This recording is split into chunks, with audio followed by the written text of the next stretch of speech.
Buenas tardes desde la ciudad de Zamora, Michoacán, México.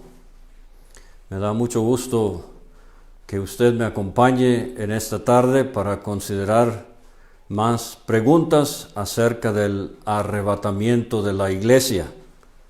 Esta es la tercera entrega y Dios mediante será la última para poder entrar en materia con el libro de Apocalipsis, versículo por versículo.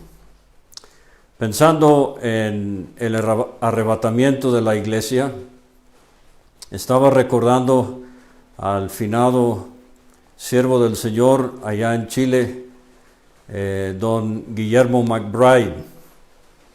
La esposa de él era familiar de mi papá, entonces aparte de nexos sanguíneos hay mucho aprecio espiritual también.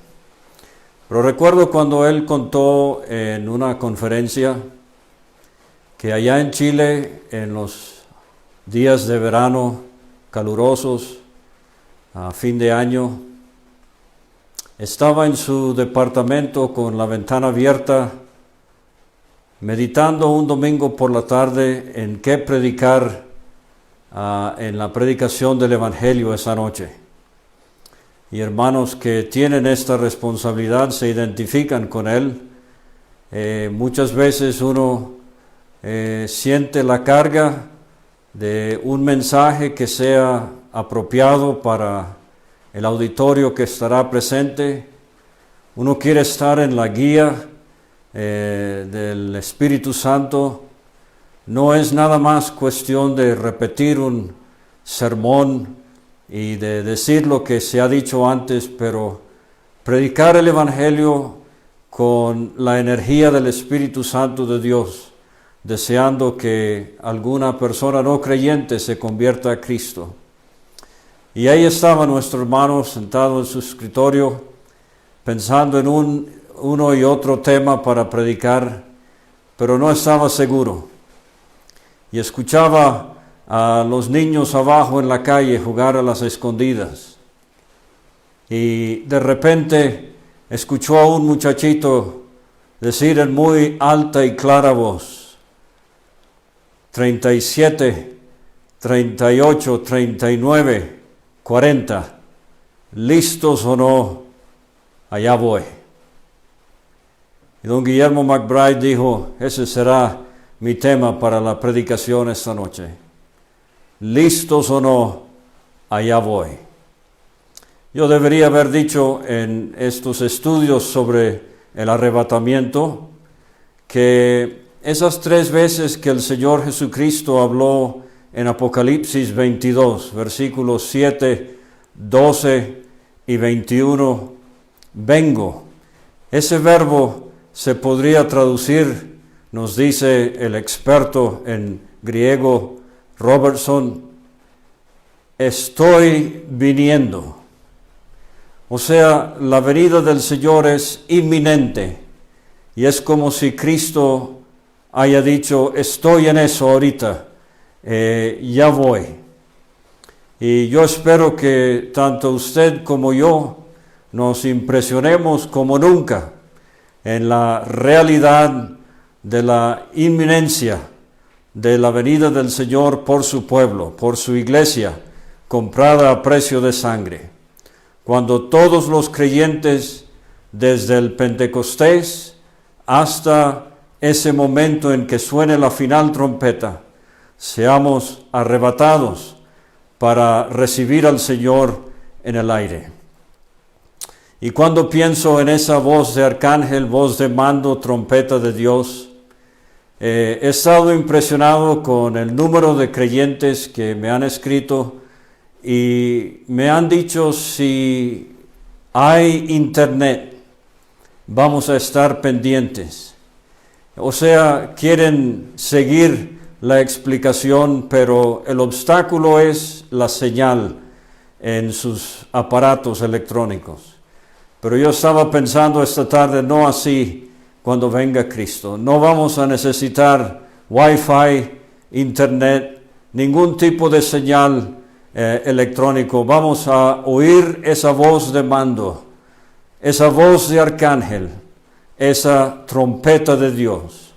Y sin lugar a dudas, sin equivocación, sin confusión, subiremos para ver por primera vez a nuestro Señor. Lo he dicho antes, pero usted sabe que Pedro y Juan, los discípulos, 500 hermanos a la vez, ellos ya han visto a Cristo en carne. Lo van a ver otra vez. Pero nosotros somos de aquellos de quienes el Señor le dijo a Tomás: bienaventurado eres, Tomás, porque viste, creíste. Pero bienaventurados aquellos que no vieron y creyeron. Somos de los que habló el apóstol Pedro. Le amamos sin haberle visto y anhelamos ese momento cuando le vamos a ver por primera vez en las nubes. Ahora entonces quisiera empezar con las respuestas a muchas preguntas que se me han enviado, y como he dicho, si no puedo terminarlas hoy, hay varias que tienen que ver con el transcurso del estudio de Apocalipsis que Dios mediante empezaremos el sábado por la noche, para que lo vaya leyendo. Léalo varias veces, no tarda mucho en leer el libro de Apocalipsis, pero el sábado Dios mediante estaremos considerando el primer capítulo y los versículos 1 a 8.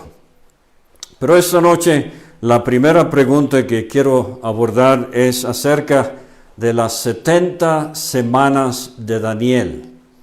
Ahora, este es un tema un poco complicado. Me gustaría tener una lámina lista y subirla al sitio gracia.com. Le animo a que busque allí las láminas que ya se han subido y que las repase, y si tiene alguna duda que no tarde en comunicarse conmigo. Pero voy a leer en Daniel capítulo 9 y el versículo 24.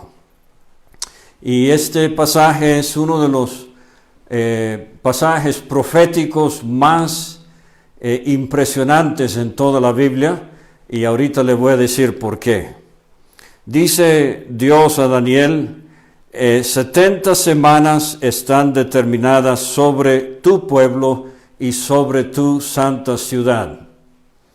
Ahora, estas semanas no son semanas de días como nosotros las usamos, son semanas de años, son heptadas o septenios, tienen que ver con periodos de 7 años. Entonces 70 por 7 años nos da 490 años. Ahora, ahorita lo que quiero notar, porque se me ha preguntado acerca de si la iglesia va a pasar por la tribulación, fíjese que están determinadas sobre tu pueblo, la nación de Israel, y tu ciudad, la ciudad de Jerusalén. Entonces, de nuevo, otro pasaje que nos muestra que la iglesia no está relacionada con la tribulación, no va a estar aquí sobre la tierra, se habrá ido antes de que la tribulación empiece. Después de que Cristo arrebate a su iglesia, poco tiempo después, la nación de Israel va a firmar un pacto con el que será la bestia o el anticristo. Isaías 28 nos enseña que ese refugio será un refugio de mentiras. Pero entonces dice el versículo 25: sabe pues y entiende que desde la salida de la orden para restaurar y edificar Jerusalén, la salida de la orden para restaurar y edificar Jerusalén. Ese es Nehemías capítulo 2. Y según historiadores que han hecho minuciosas investigaciones acerca de esto, parece ser que esto fue un 5 de marzo del año 444 antes de Cristo. Nehemías capítulo 2. La orden para reconstruir el muro de la ciudad. Entonces dice, hasta el Mesías príncipe. Esa es la entrada triunfal de Cristo a la ciudad de Jerusalén. Esto sucedió un 30 de marzo del año 33 después de Cristo. Y dice, y habrá 7 semanas y 62 semanas, o sea, 69 semanas, se cumplieron exactamente al pie de la letra, desde el día que Nehemías recibió la orden para reconstruir el muro, hasta que Cristo entró a Jerusalén, son exactamente 483 años. Pero vimos que 70 por 7 es 490. Entonces, cuando Cristo entró a Jerusalén, el programa profético de Dios se detuvo, pero quedan 7 años. Estos 1987 años más o menos desde que Cristo murió, es un paréntesis en la profecía bíblica. Es el paréntesis de la época de la gracia. Es el paréntesis de la bendición a los gentiles, como voy a ver en un momento. Es el paréntesis de la era de la iglesia. Entonces, se volverá a edificar la plaza y el muro en tiempos angustiosos. Pero dice el 26, y después de las 62 semanas se quitará la vida al Mesías. ¿Sí? Entonces, Cristo entró a la ciudad de Jerusalén un 30 de marzo, lo más seguro que fue un lunes, no un domingo. Quizás esto les sorprenda, la tradición religiosa habla mucho del domingo de Palmas, pero parece ser más seguro que el 30 de marzo fue un lunes, y entonces martes, miércoles, jueves, el viernes 3 de abril del año 33 le quitaron la vida al Mesías. Mas no por sí, el pueblo de un príncipe que ha de venir, ese es el anticristo, destruirá la ciudad y el santuario, y su fin será con inundación. Hasta el fin de la guerra durarán las devastaciones. Y el pueblo de un príncipe que ha de venir es Tito, cuando destruyó la ciudad de Jerusalén en el año 70 después de Cristo. Versículo 27, y por otra semana, o sea, por otros 7 años, confirmará el pacto con muchos. A la mitad de la semana hará cesar el sacrificio y la ofrenda. Y de esto habla 2 Tesalonicenses 2 y Apocalipsis capítulo 13, cuando a la mitad de la tribulación, el falso profeta mandará a erigir una imagen de la bestia en el templo. Y 2 Tesalonicenses 2 nos dice que la bestia misma se va a sentar haciéndose pasar por Dios. Pero este es el versículo 27, que nos hace entender que cuando el programa profético de Dios se reinicie, la tribulación durará 7 años y se divide en 2 partes, 3 años y medio y 3 años y medio. Y a la mitad es cuando sucede la abominación desoladora de que habló el profeta Daniel. Así dijo el Señor Jesucristo en Mateo capítulo 24 y versículo 15. Eso ya lo vimos. Entonces, cuando el Señor Jesucristo entró a la ciudad de Jerusalén, cabalgando un pollino, bajó la ladera del Monte de los Olivos y entró a Jerusalén, llorando a sollozos que se oían. Él dijo: por cuanto no conociste el tiempo de tu visitación. Si hubieses conocido tu día. Cristo se estaba refiriendo al cumplimiento de Daniel 9. 483 años. Y si eso le parece exacto, fíjese en esto. Desde Nehemías 2 hasta la entrada triunfal a Jerusalén, desde el 5 de marzo del 444 antes de Cristo, hasta el 30 de marzo del 33 después de Cristo, son exactamente 173.880 días. Tu día. Lo que Cristo le estaba diciendo a Jerusalén es, si hubieses tenido a la mano el calendario profético de Dios, tú sabrías, Jerusalén, oh Jerusalén tan bendecida, tan privilegiada, tú sabrías que este era tu día cuando Mesías, príncipe, vendría a ti.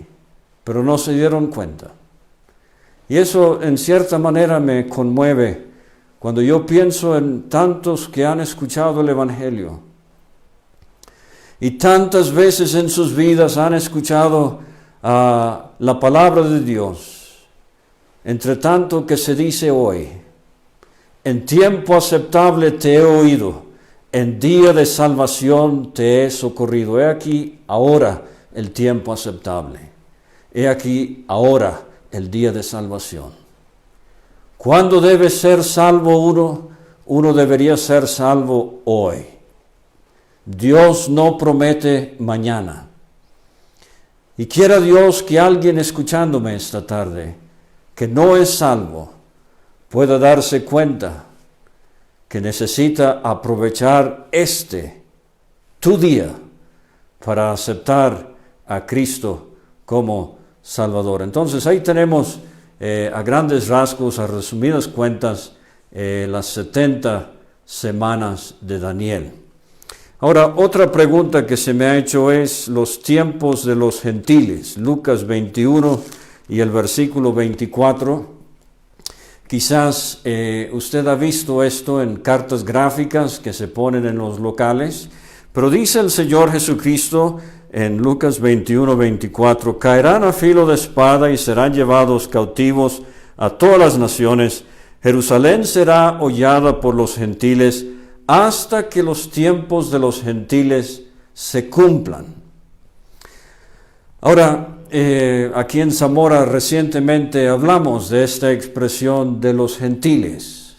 Y una de las referencias fascinantes es en el libro de Romanos, capítulo 11, versículo 25. Hablando de uno de los 12 misterios del Nuevo Testamento, Pablo dice que este misterio, el endurecimiento en parte que le ha pasado a Israel, en parte porque la gran mayoría de la nación no acepta al Mesías, el Cristo que nosotros estamos esperando. Ellos rechazan a Jesús de Nazaret. Ellos están esperando a uno que todavía no ha venido. Lo de el Calvario y todo eso, usted lo sabe, lo rechazan rotundamente. Pero algunos sí. Yo conozco hermanos en la fe, en asambleas en diferentes partes, que son judíos. Son del pueblo terrenal de Dios. Y el Espíritu Santo les abrió los ojos, les abrió el entendimiento, y ellos creyeron en Cristo como su Salvador. Pero la gran mayoría no. El endurecimiento en parte de la nación de Israel es algo muy patente alrededor del mundo el día de hoy. Pero dice Pablo, hasta que se complete, hasta el cumplimiento de la bendición de los gentiles. Y esa expresión es hasta que se complete el número de los gentiles. Y ahí en Romanos 11:25 yo aprendo que Dios sabe exactamente cuántos se van a salvar en este tiempo de la gracia. Y yo me pregunto, ¿dónde estará esta tarde la última persona que va a recibir a Cristo como su Salvador antes de que suceda el rapto, el arrebatamiento de la iglesia? Pero ¿qué es esto de los tiempos de los gentiles? Bueno, los tiempos de los gentiles se refiere al tiempo, a las edades en que Jerusalén ha estado bajo dominio gentil. Muy sencillamente, esa es mi definición. Y esto comenzó más o menos en el año 587 antes de Cristo, cuando Babilonia, con Nabucodonosor en el trono y Nabuzaradán dirigiendo el ejército. Babilonia destruyó la ciudad, invadió la ciudad de Jerusalén y destruyó el templo. Y comenzó el tiempo de los gentiles. Desde el año 587, más o menos, Jerusalén no ha estado bajo dominio propio. Usted sabe que después de Babilonia vinieron los medo-persas, Ciro y todo lo demás. Y después de los medo-persas vino Grecia con Alejandro. Y después de Grecia vino Roma. Y quizás alguien diga, bueno, hermano David, pero usted no sabe que en 1948 la nación de Israel logró su independencia y ahora es una nación independiente allí en Israel. Bueno, mi respuesta a eso sería que el tiempo de los gentiles sigue, porque si no fuera por el apoyo internacional que recibe Israel, especialmente de Estados Unidos, no podría subsistir. ¿Cuándo va a terminar el tiempo de los gentiles? La parte más grave, tormentosa y difícil del tiempo de los gentiles será cuando la bestia tome control pleno, absoluto, como dictador mundial a la mitad de la tribulación. Y él será apresado por Cristo cuando Cristo venga en gloria. Y la bestia y el falso profeta serán lanzados desde la tierra al lago de fuego, y el diablo será encarcelado en el abismo por 1000 años. Pero el tiempo de los gentiles llega a su final, cuando Cristo desciende en gloria. En Daniel capítulo 7 es la figura de la piedra que golpea a esa enorme imagen, y la imagen se derrumba, y la piedra se hace una gran montaña. Ese es el reino de Cristo que empezará con su venida, se extenderá en un aspecto por 1000 años sobre la tierra y luego por toda la interminable eternidad. Entonces, ahí está la pregunta acerca de los tiempos de los gentiles. Perdón. Ahora vamos a ir a Mateo capítulo 24 y el versículo 40. Este hermano pregunta que si podría aclarar lo de que uno será tomado y el otro será dejado. ¿Qué significa esto? Bueno, para leerlo, entonces estarán dos en el campo, Mateo 24, 40, estarán dos en el campo, el uno será tomado y el otro será dejado, etc. Cuando Cristo venga en gloria, Él va a encontrar sobre la tierra judíos que no son creyentes, le rechazaron. Y va a encontrar también a gentiles que no son creyentes. Sobrevivieron la tribulación, pero llegaron al final de los 7 años sin ser salvos.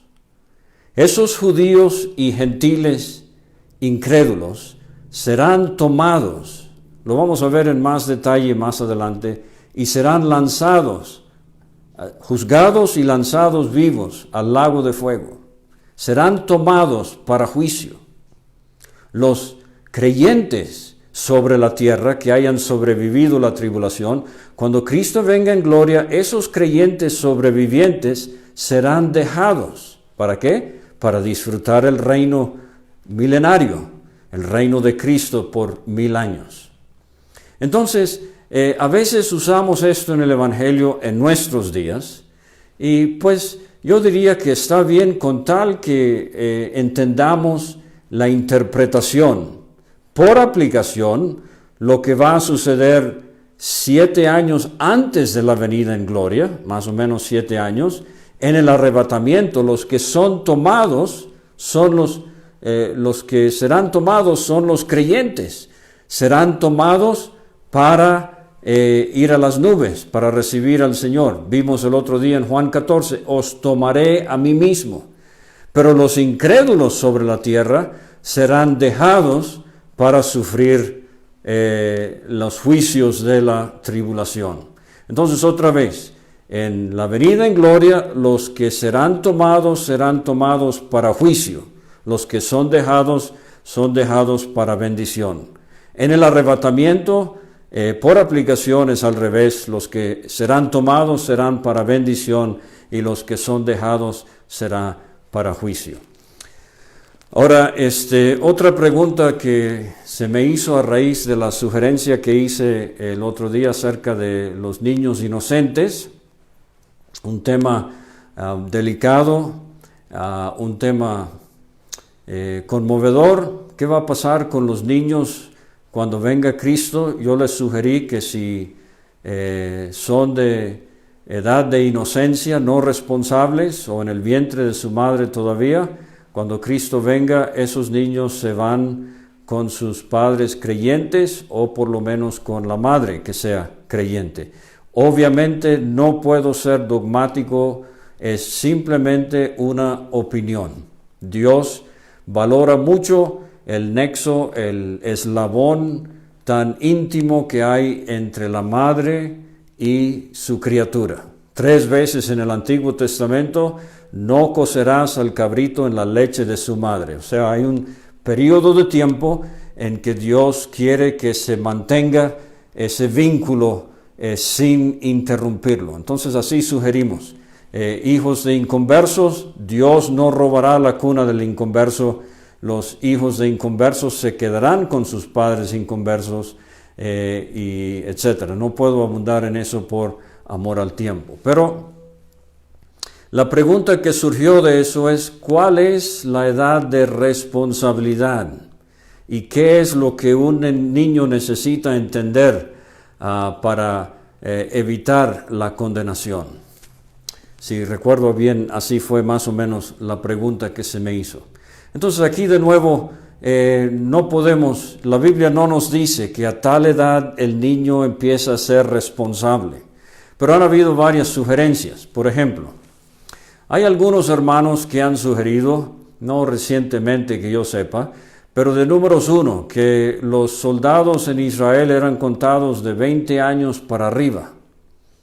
Bueno, yo le voy a sugerir que 20 años es bastante tiempo, que un muchacho fuerte con barba y bigote, ya se le cambió la voz, que pensemos que él no es responsable, lo dudo. Pero bueno, lo dejo de ese tamaño. Otra sugerencia es la famosa fecha en la vida de un niño judío, el bar mitzvah lo llaman, cuando se hace un hijo del mandamiento. Eso es lo que significa.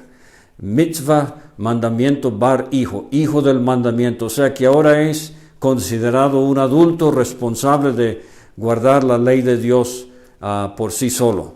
Entonces, 13 años, 12 en el caso de la muchacha, 13 en el caso del joven. No sé. Otros han sugerido que el hecho de que se da la edad de la hija de Jairo, el caso de una persona más joven entre los milagros de Cristo, 12 años, que esa sea la edad de responsabilidad. De nuevo, no sé. Yo les sugiero que cada caso es un caso. El desarrollo de cada niño en diferentes partes del mundo, en diferentes ámbitos, familias, etcétera, es diferente. Algunos han sugerido que así como Adán perdió su inocencia, y una de las primeras cosas fue que reconoció que estaba desnudo y se hicieron ellos delantales, que quizás esto nos ayude a entender que cuando un niño empieza a sentir la vergüenza de su desnudez, entonces es esa su edad de responsabilidad. De nuevo, yo no puedo opinar certeramente al respecto. Cada niño, cada niña se hace responsable en su caso individual, muy posiblemente a diferentes edades. Conocemos, mi esposa y yo, una hermana muy apreciada en el Canadá que fue salva a los 5 años. Muchos tienen en sus libreros el diccionario de palabras bíblicas de William Binney. Él fue salvo a los 4 años. Pero yo no puedo decir que todo niño después de los 4 o 5 años debería ser salvo. Y nada más quiero insertar aquí el cuidado que debemos tener con nuestros hijos, de no sembrar en ellos una falsa profesión, de no poner palabras en sus bocas que ellos realmente no asimilan, no entienden. Yo he usado muchas veces las expresiones, es la salvación en la experiencia de una persona debe ser algo voluntario, o sea, no bajo presión, coerción, y debe ser algo consciente, algo que se entiende. Creo que debe haber por lo menos cierta idea de la pecaminosidad de uno mismo, debe haber cierta comprensión del juicio venidero, lo que el pecado demanda, y debe haber una identificación propia, personal, con el Señor Jesucristo como su único Salvador. Entonces, es una pregunta difícil. No debemos poner fórmulas, establecer edades, disectar la salvación en pasos, etcétera, etcétera. La salvación es una revelación del Espíritu Santo a cada persona. Entonces, lo que es propicio es que la persona sea de la suficiente edad o entendimiento, más bien para poder comprender lo que es el Evangelio de la Biblia. Entonces voy a dejar esa pregunta de ese tamaño. De nuevo, discúlpenme si no puedo darle capítulo y versículo, etcétera, pero simplemente no lo hay. Estas son cosas que se requiere de mucho discernimiento. Ahora, sí puedo decirle esto. Yo crecí en un hogar donde la venida del Señor era un tema que se hablaba a menudo. De hecho, allá en la zona en que vivían mis padres, en Valencia, había la costumbre de ponerle nombre a la casa, y más que el número, se manejaba el nombre. Y la casa de mis padres se llamaba Maranata. Esa es una expresión que significa en arameo, Cristo viene. Entonces, yo crecí pensando en mi necesidad de ser salvo, sabiendo que Cristo iba a venir pronto. Entonces, nuestros hijos deberían ver eso en nosotros, deberían ver la seriedad con que se toman las cosas de Dios y las verdades del Evangelio y estos asuntos de la profecía bíblica. Lo que no queremos es aterrorizar a nuestros hijos, sea con el infierno o con el arrebatamiento, para que ellos a la ligera tomen una decisión que realmente no es una salvación genuina. Lo que queremos es sembrar en sus corazones la palabra de Dios para que ellos por fe la puedan asimilar y recibir y confiar en Cristo como su Salvador. Ahora, otra pregunta que se me ha hecho, y de nuevo también bastante difícil, obviamente también muy, muy solemne, es: ¿los que se queden atrás podrán ser salvos después de la venida del Señor por la iglesia? Ahora, entonces, quiero leer 3 o 4 pasajes para entonces así hacer algunos comentarios. Primeramente, Mateo capítulo 7, versículo 21. No todo el que me dice Señor, Señor entrará en el reino de los cielos. O sea, no es pura palabrería. Y creo a eso íbamos el otro día con este grave asunto de falsas profesiones y cizaña y todo eso. Sino el que hace la voluntad de mi Padre que está en los cielos. No es lo que uno dice, es la evidencia, el fruto en la vida. Muchos me dirán en aquel día, Señor, Señor. O sea, tienen el vocabulario.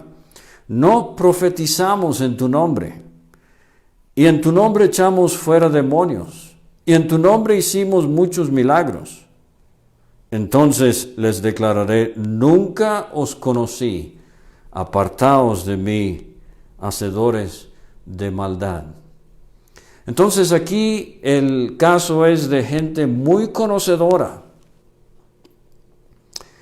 pero no hay oportunidad ya de salvación. Ahora, Lucas capítulo 13 es el otro pasaje que quiero leer. Lucas capítulo 13, dice el Señor Jesucristo: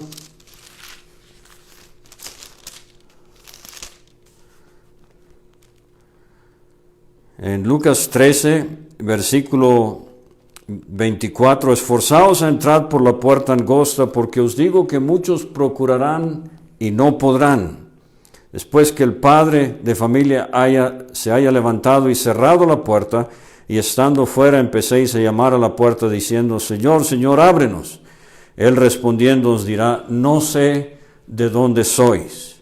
Entonces comenzaréis a decir, etcétera, etcétera. Aquí de nuevo, hay personas muy conocedoras, pero ya para ellos no hay oportunidad. A la vuelta de la hoja, el Evangelio de Lucas capítulo 14, la parábola de la gran cena.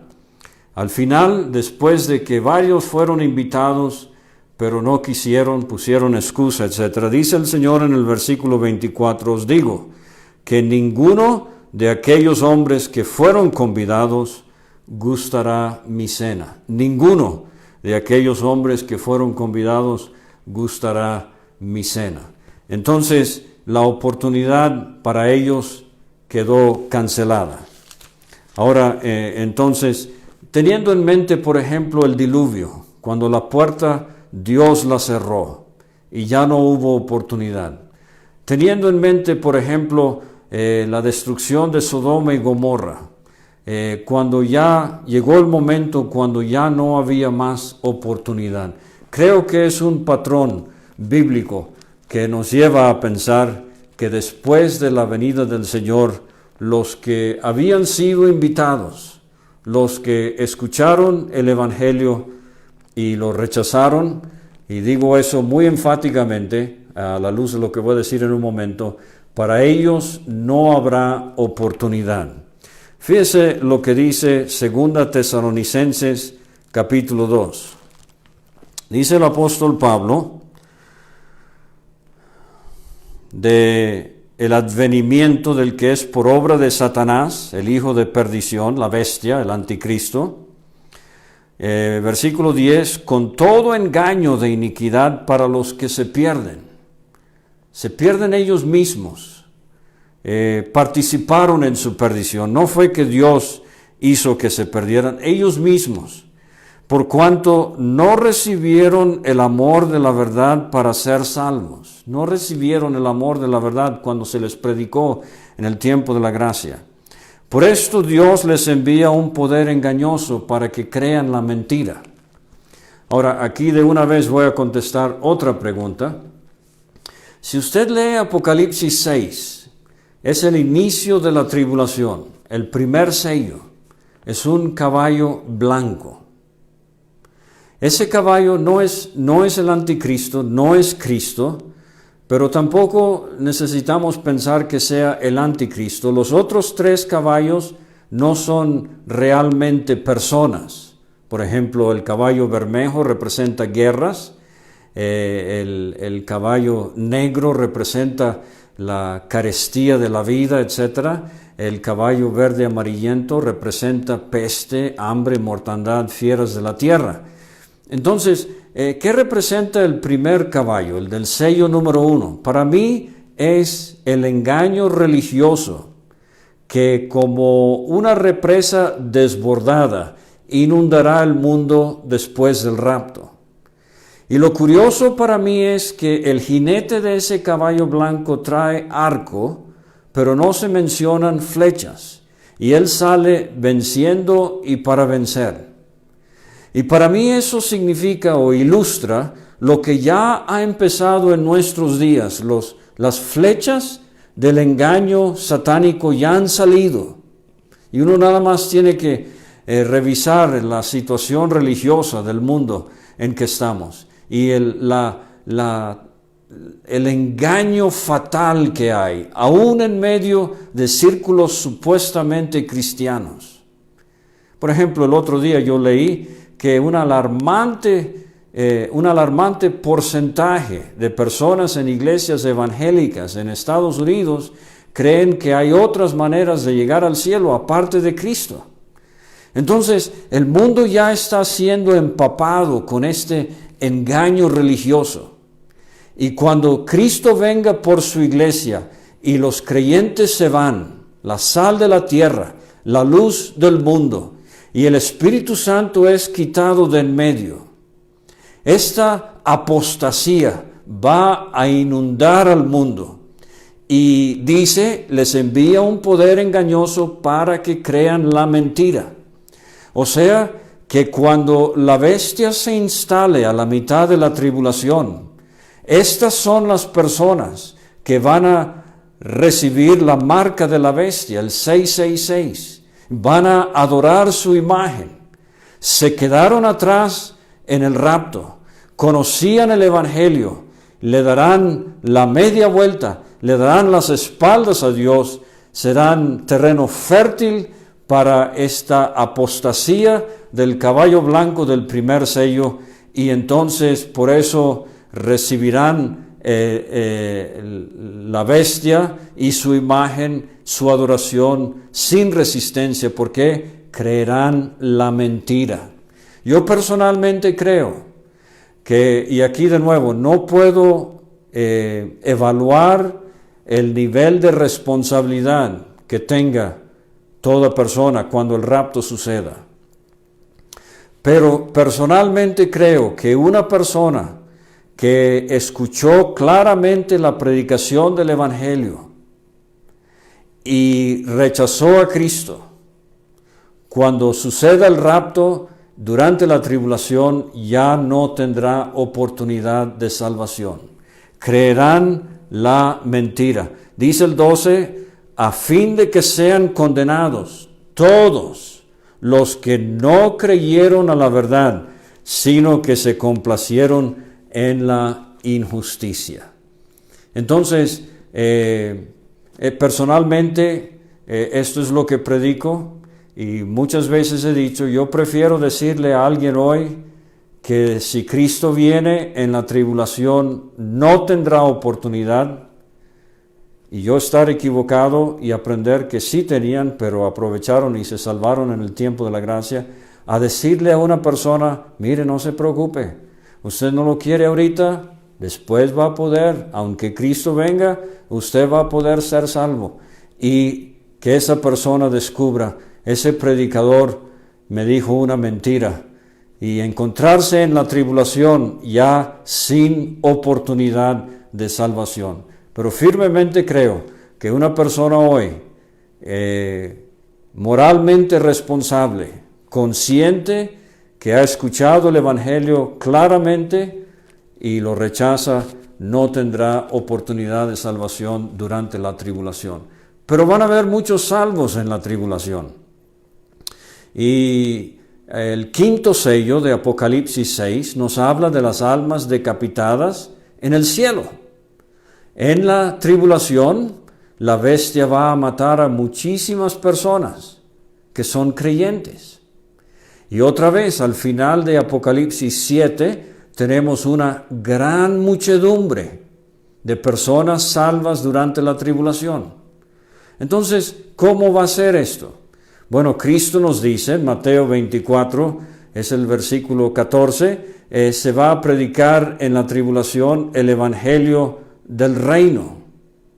Entonces, ¿quiénes son los que van a predicar el Evangelio del reino? Bueno, si usted lee al principio de Apocalipsis 7, de nuevo estamos muy al principio de la tribulación. Una de las primeras cosas que va a suceder, creo que va a ser así, se lo voy a describir de esta manera. De una manera sobrenatural, así como Cristo se le apareció a Saulo de Tarso en el camino a Damasco, así Dios va a intervenir en las vidas de 144,000 hombres judíos y se van a convertir al Cristo al principio de la tribulación. Y estos 144,000 hombres judíos 12,000 de cada tribu. Eso va a ser fascinante. ¿Cómo Dios será que se van a descubrir árboles genealógicos? Porque para muchos judíos hoy es muy difícil, algunos no, pero para muchos es muy difícil identificar su tribu. Pero Dios va a ayudar a estos hombres a poder identificar su ascendencia, de qué tribu eran. 12,000 de cada tribu serán salvos. Y Apocalipsis 7 y Apocalipsis 14 me hace ver que son hombres vírgenes, solteros. Ellos van a la luz de lo que Pablo enseña en 1 Corintios 7, sin tener que ocuparse del cuidado de su mujer o de su familia, en su soltería se van a consagrar a Dios para evangelizar el mundo de la tribulación en 7 años. Nosotros no hemos podido hacerlo en 2000 años. Estos hombres van a salir por toda la tierra. Hace unos años yo leí que hay unos 2/3 partes de la población mundial que todavía no ha escuchado el Evangelio. Entre 8,000 y 9,000 idiomas y lenguas y dialectos, nada más se ha traducido la Biblia como a 2,000 y tanto, porciones de la Biblia. Y eso me hace pensar, ahorita puedo decir esto por un momento, ¿por qué alguien tiene el privilegio de escuchar el Evangelio 2 veces? Si millones y millones de personas no lo han escuchado por primera vez. Y de nuevo, si usted no es salvo, hijo de padres cristianos, quizás renuente, te rebelas a ir a la predicación del Evangelio cuando es posible ir, y ojalá tengamos esos días pronto otra vez. Pero te fastidia la predicación del Evangelio. Prefieres irte de parranda con tus amigos. Hay millones y millones de personas que nunca han tenido una Biblia. No saben absolutamente nada de Juan 3 y 16. Nunca han oído del amor de Dios y de la muerte de Cristo en la cruz. Y tú lo has oído muchas veces. Y te rebelas y te enojas. Yo creo que esos 144,000 se van a abocar China adentro. En estos días estamos pensando en el Amazonas y la muerte de uno de esos aucas que mató a los misioneros. Él se convirtió a Cristo. Maravillosa esa historia, búsquela, léala. Pero no hace mucho, no hace unos meses, se difundieron fotos aéreas de una tribu que todavía no se había hecho contacto con ellos en el Amazonas. ¿Cuántos en la India? Y aún en países industrializados donde el Evangelio quedó sepultado como si fuera, y se ha criado una generación que no conoce a Dios. Yo siempre recuerdo al hermano Juan Robertson de Phoenix, Arizona. Él y su esposa contaban de una venta de garage que acostumbran mucho en Estados Unidos, y había todos estos artículos que una familia estaba tratando de vender y los tenían afuera en el patio de la casa, y mucha gente revisando todo y preguntando precios, y de repente el hermano Juan vio a una señora levantar un cuadro de Juan 3 y 16 y exclamó a su marido, que estaba al otro lado del patio viendo otra cosa. Le dijo: mira, fíjate estas palabras tan bonitas. De tal manera amó Dios, y leyó Juan 3 y 16, y al final le dijo a su marido: ¿tú has oído? ¿Quién habrá dicho eso? ¿Qué cosa tan bonita dijo? ¿No ve? Entonces, aún entre países industrializados hay gente que no ha escuchado el Evangelio. Aunque me llamó la atención unos estantes de una de las librerías más conocidas ahorita en Estados Unidos, Barnes & Noble, que los estantes de libros religiosos donde van las Biblias estaban vacías. Gente está comprando Biblias. Gente está preocupándose de las cosas de Dios. Quiera Dios que esta pandemia, esta cuarentena, lleve a muchos a los pies de Cristo para salvación. Entonces, millones y millones de personas van a ser salvas durante la tribulación, y creo que serán personas que no han tenido el privilegio de escucharlo como usted lo ha escuchado en el tiempo de la gracia. Ahora, eso me lleva a la siguiente pregunta. Un hermano me preguntó acerca de si puedo hablar más de cómo amar la venida del Señor. Esto fue de la primera entrega que hicimos en este tema. No solamente debemos amar al Señor, pero debemos amar su venida, 2 Timoteo 4, versículos 8 y 9.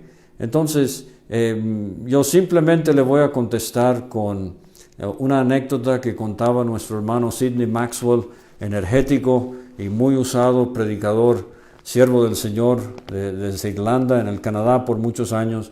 Pero él varias veces nos contaba de las dos ancianitas muy devotas, amaban la venida del Señor. Y ellas tenían un cuadro, no era un versículo, pero a manera de texto, tenían este cuadro y lo ponían en la pared en la noche, lo colgaban ahí y el cuadro decía, quizás sea esta noche.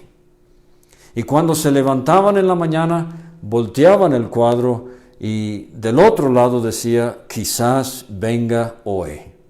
Quizás venga esta noche, quizás venga hoy. Y vivían día tras día anhelando. Esa es la palabra realmente. En el Nuevo Testamento unas 7 veces. Por ejemplo, leíamos el otro día Filipenses 3, versículo 20. Nuestra ciudadanía está en los cielos, de donde esperamos al Señor. Esa palabra es ardientemente estamos anhelando.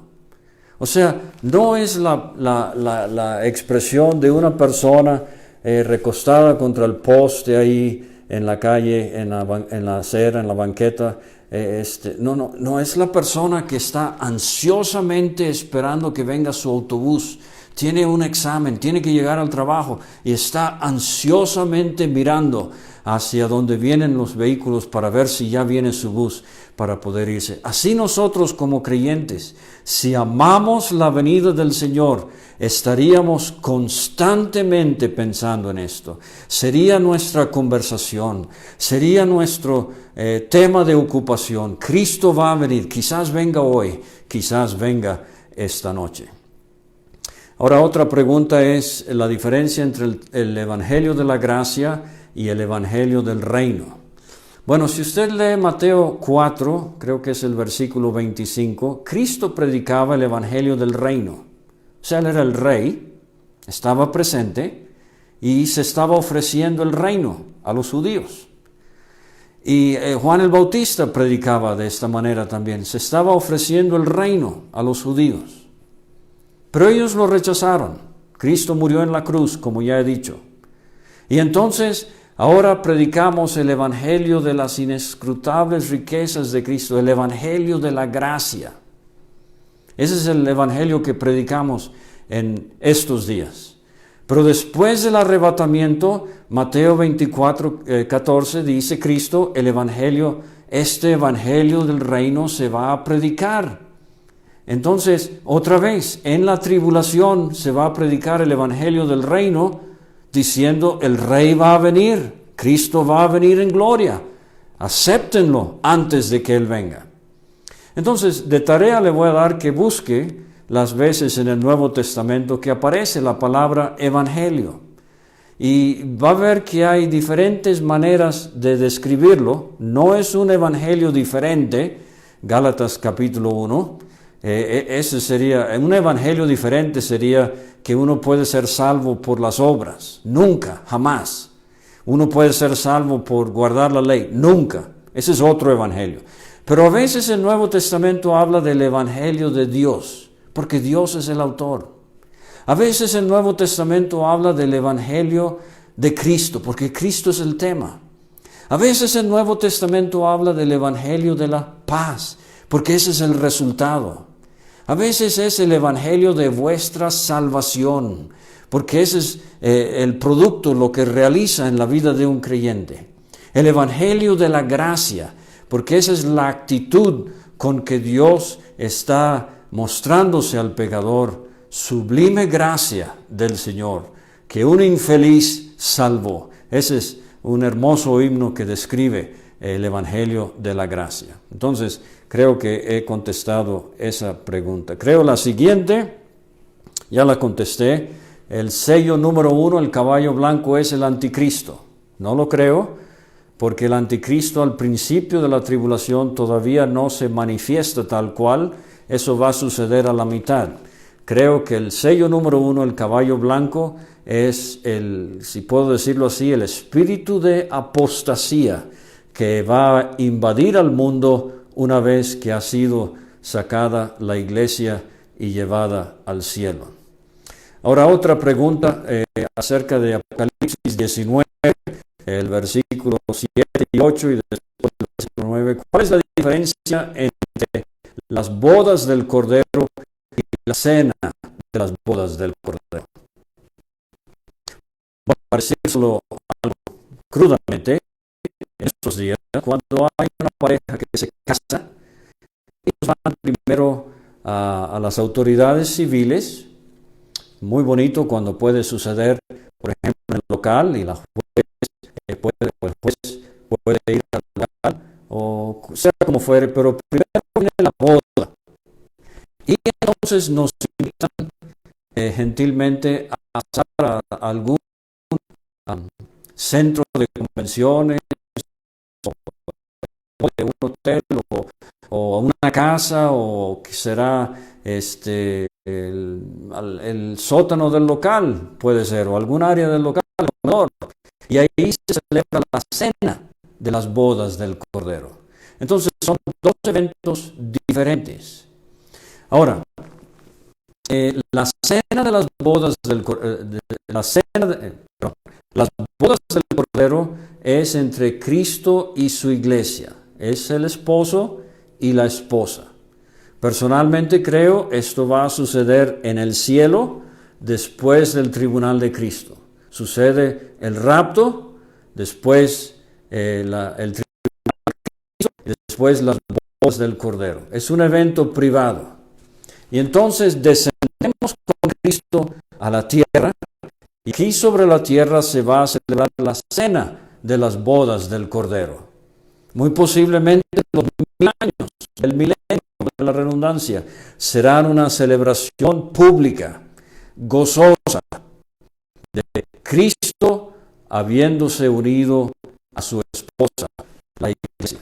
Los creyentes del Antiguo Testamento, los creyentes de la tribulación, ellos serán los amigos del esposo.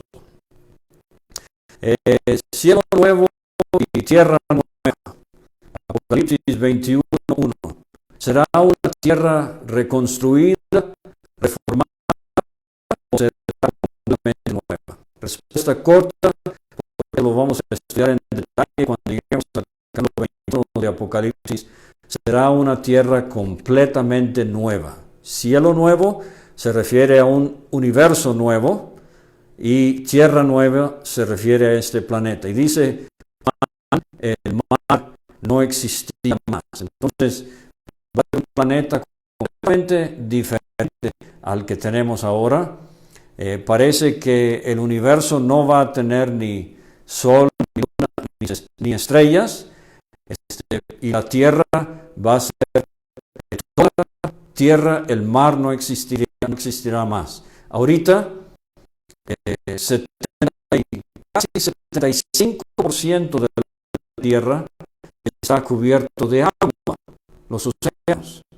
Es una triste evidencia, es un vestigio de pero la nueva tierra no tendrá el estigma de la maldición del pecado, y posiblemente son tantos millones y millones que van a poblar la nueva tierra que todo ese espacio se necesita para pobladores, y no puede haber tanta área cubierta de agua. Nada más se lo dejo de un punto de curiosidad. Otra pregunta rápidamente, necesito terminar. ¿Judas Iscariote fue escogido por Dios o no? fue escogido en el sentido de Efesios 1:4 antes de la fundación del mundo. Es imposible que Dios escoja a alguien y que esa persona no sea salva. Judas fue llamado como discípulo del Señor Jesucristo, Mateo capítulo 10, etc. Pero él era falso, nunca aceptó a Cristo y murió y hoy está en el Hades esperando el infierno. No se perdió porque cometió suicidio, se perdió porque no era salvo. Entonces, de nuevo, nos lleva otra vez a este tema de que no importa lo mucho que uno conozca de las cosas de Dios o que parezca ser cristiano, la realidad del asunto es que uno necesita fe genuina en Cristo como Salvador. El Espíritu Santo en la tribulación, pregunta número 11. ¿Qué va a pasar? Bueno, 2 Tesalonicenses 2:7 dice que Él será quitado del medio. Ahora, hay dos puntos de vista. Cuando la iglesia se vaya, el Espíritu Santo también se va. Personalmente, eso es lo que yo creo.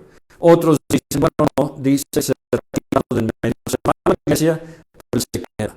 Y la pregunta específicamente es, ¿cómo va Él a redarguir de pecado si no está aquí sobre la tierra? Mi respuesta sencilla es que Él va a actuar durante la tribulación como actuaba en el Antiguo Testamento. Él no mora sobre la tierra, Él mora ahorita sobre la tierra en la iglesia, pero ya que la iglesia se vaya, Él ya no morará sobre la tierra en ese sentido. Va a poder seguir haciendo su obra. Recuerde que como persona de la Trinidad, Él es omnipresente. Si Él escoge hacerlo, Él puede estar en más de un lugar a la misma vez. Otra pregunta, la apariencia de cuerpos resucitados. Bueno, no podemos hablar dogmáticamente de esto, pero Filipenses 3:20, Él transformará los cuerpos de la humillación nuestra para que sean hechos semejantes al cuerpo de la gloria suya. Y si vamos a ser semejantes al cuerpo de la gloria suya, yo sugiero que todos vamos a ser más o menos personas como de 30 y tantos años de edad. Pero le voy a decir esto, firmemente creo que nos vamos a reconocer, no en la capacidad o en la relación en que nos conocemos ahorita, pero sí nos vamos a reconocer. Yo creo que una de las cosas ante el tribunal de Cristo es que, por ejemplo, una pareja se va a dar cuenta de la sabiduría de Dios en eventos que sucedieron sobre la tierra que ellos no entendían. Perdieron un niño, por ejemplo, y nunca lograron explicarse por qué Dios permitiría esto. ¿Por qué fulano de tal, un joven, por ejemplo, muy prometedor en las cosas de Dios y de repente muere de cáncer? ¿Por qué es que Dios permite esto? ¿Qué pasó? Bueno, nos vamos a dar cuenta que eso me vino a mí cuando viajaba hacia el entierro de mi hermana mayor, Lilian, que está con Cristo. Y estrofas de himnos a veces son muy difíciles de traducir, pero me vino esta estrofa de esta manera. De las pruebas de la vida, Dios dará su explicación. Toda duda esclarecida y el porqué de la aflicción. Juntos nos asombraremos del diseño de su plan y sin lágrimas veremos. Sin lágrimas vamos a ver el propósito de Dios. Veo comentarios de que la comunicación se está interrumpiendo. De hecho, hoy tuvimos nuestra primera tormenta aquí en Zamora en la temporada. No sé si eso tenga que ver, pero para terminar, 2 Corintios 13, versículo 5. Examinaos si estáis en la fe. A la luz del arrebatamiento de la iglesia, si usted profesa ser creyente, hágase una seria, sobria autoevaluación. ¿Es algo que nada más digo o es realmente una experiencia personal que Cristo es mi Salvador? No puedo terminar sin contarles otra vez la historia de Bessie. El hermano James Black, en Pensilvania, Estados Unidos, 1910, maestro de la escuela dominical, escuela bíblica, llegó a la casa de Bessie y la invitó para que viniera a la clase de los niños. Como niña, ella dijo rápidamente, niña pobre, yo no puedo ir, yo no tengo vestido como para ir a un evento así. Bueno, el hermano Black hizo arreglos y las hermanas le trajeron unos vestiditos y Bessie empezó a asistir a la escuela dominical todos los domingos con mucho ánimo, con mucho fervor. Cuando se pasaba lista, ella se ponía de pie y decía, presente. Bueno, faltó un domingo. El hermano Black se dio cuenta que no escuchó la voz de Bessie diciendo presente. La fue a visitar, pulmonía le quitaría la vida en unos días. Y cuando él iba ya a su casa, se puso a pensar muy triste. Cuando yo llame el nombre de Bessie en la escuela dominical, ella ya no estará presente.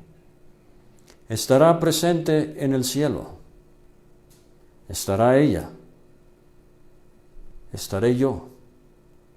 Y él escribió ese himno tan famoso ahora que nos gusta cantar, cuando la trompeta del Señor se toque, la final, con fulgor apunte el día eternal, y los redimidos suban a su casa celestial, cuando allá se pase lista, yo estaré. Quiero preguntarle, cuando Cristo venga y se pase lista en el cielo, ¿estará usted por la gracia de Dios? Mil disculpas por la interferencia en la señal. Vamos a ver qué hacemos, esperando que el Señor les bendiga a todos.